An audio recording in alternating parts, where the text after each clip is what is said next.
शुरुआत करने से पहले ये वीडियो केवल शैक्षिक उद्देश्यों के लिए है। यहाँ दी गई कोई भी जानकारी चिकित्सक की सलाह नहीं है।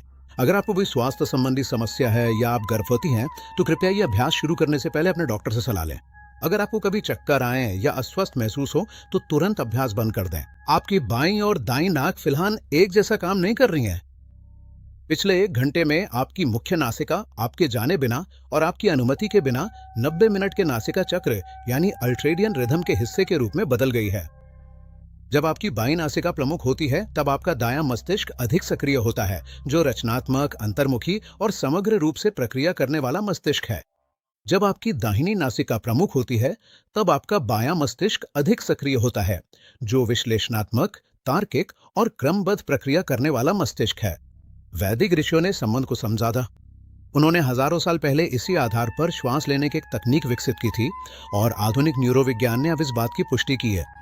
इस तकनीक को नाड़ी शोधन कहा जाता है। संस्कृत में नाड़ी का अर्थ चैनल या मार्ग होता है।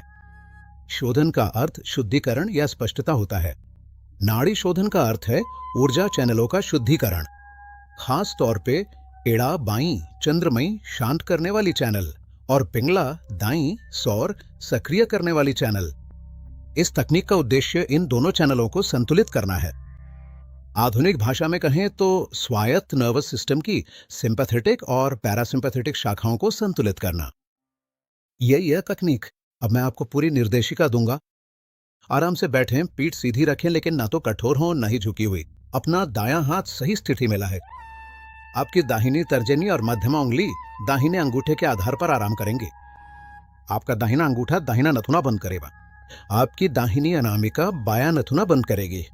शुरुआत में दोनों नथुनों से पूरी तरह सांस बाहर निकालें। सांस को पूरी तरह से साफ करें। अब अपना दाहिना अंगूठा इस्तेमाल करके दाहिना नथुना बंद कराएं। बाएं नथुने से धीरे धीरे और पूरी तरह सांस लें।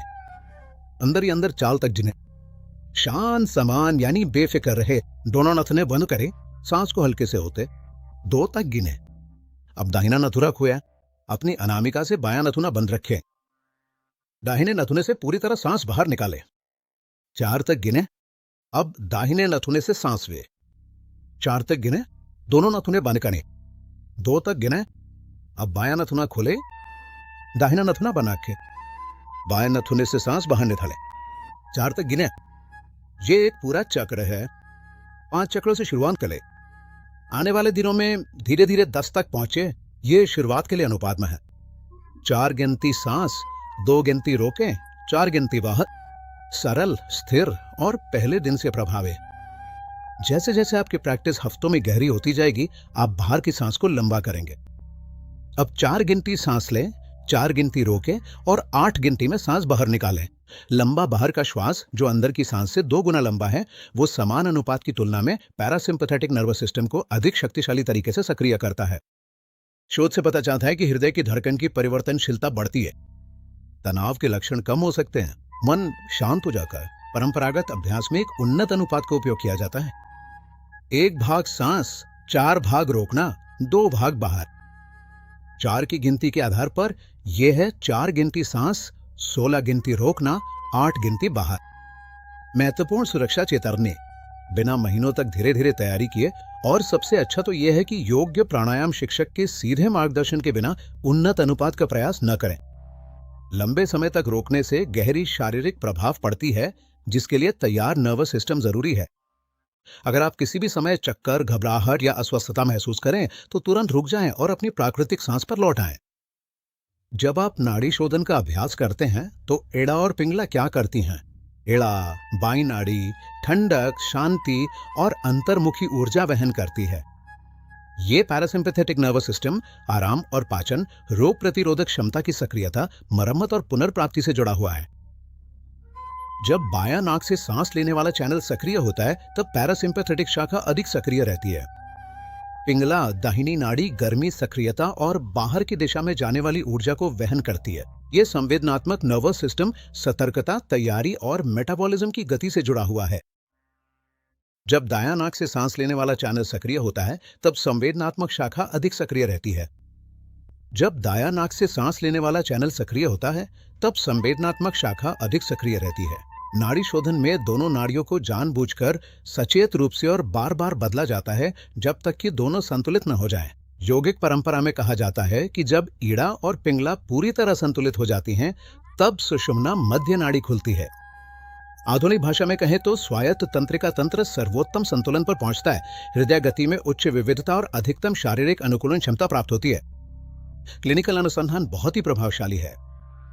कई पीयर रिव्यूड अध्ययन, जिनमें श्वास विज्ञान के लिए समर्पित संस्थाओं के शोधकर्ताओं का कार्य भी शामिल है, नाड़ी शोधना के लगातार मिलते परिणामों का दस्तावेजीकरण कर चुके हैं। अनुसंधान से पता चलता है कि हृदय गति में विविधता उल्लेखनीय रूप से बढ़ जाती है, जो स्वायत्त संतुलन और पूरे शरीर की प्रतिरक्षा शक्ति का एक मान्य संकेतक है। तनाव हार्मोन के स्तर में मापने योग्य कमी देखी जाती है। लगातार अभ्यास के बाद सिस्टोलिक ब्लड प्रेशर में कमी आती है। साथ ही स्पेशल मेमोरी और संज्ञानात्मक कार्यक्षमता के स्कोर में सुधार होता है। एक पीयर रिव्यूड अध्ययन जो एक प्रमुख मेडिकल जर्नल में प्रकाशित हुआ था, उसमें दस्तावेज किया गया कि केवल 20 मिनट की नाड़ी शोधना से भी सिंपैथेटिक और पैरासिम्पैथेटिक दोनों मानकों में उल्लेखनीय सुधार हुआ था। ये अंतर महत्वपूर्ण है। अधिकांश आराम देने वाली तकनीकें सिंपैथेटिक सिस्टम को दबा देती हैं। नाड़ी शोधना दोनों शाखाओं को एक साथ संतुलित करती है। ईईजी अध्ययन हेमिस्फेरिक संतुलन के प्रभाव की पुष्टि करते हैं। जब प्रतिभागियों ने नाड़ी शोधना का अभ्यास किया तो ब्रेन स्कैन रिकॉर्डिंग्स में बाएं और दाएं हेमिस्फेयर के बीच बढ़ी हुई संगति देखी गई। यह हेमिस्फेरिक संगति एकीकृत सोच से जुड़ी होती है, जिसमें विश्लेषणात्मक और आंतरिक प्रक्रियाएं एक साथ जुड़ती हैं। ऐसी स्थिति जिसमें समस्याएं अधिक स्पष्ट लगती हैं और समाधान अधिक स्वाभाविक रूप से सामने आते हैं। प्राचीन समझ के अनुसार ईड़ा और पिंगला संतुलित हो जाते हैं, सुषुम्ना खुलती है।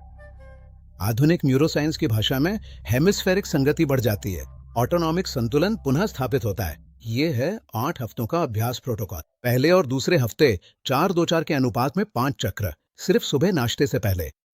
सिसलोनिक है, पहले ये आदत विकसित किया है। तीसरे और चौथे हफ्ते सुबह और शाम 4-2-4 के 10 चक्र, बस दुगना करें।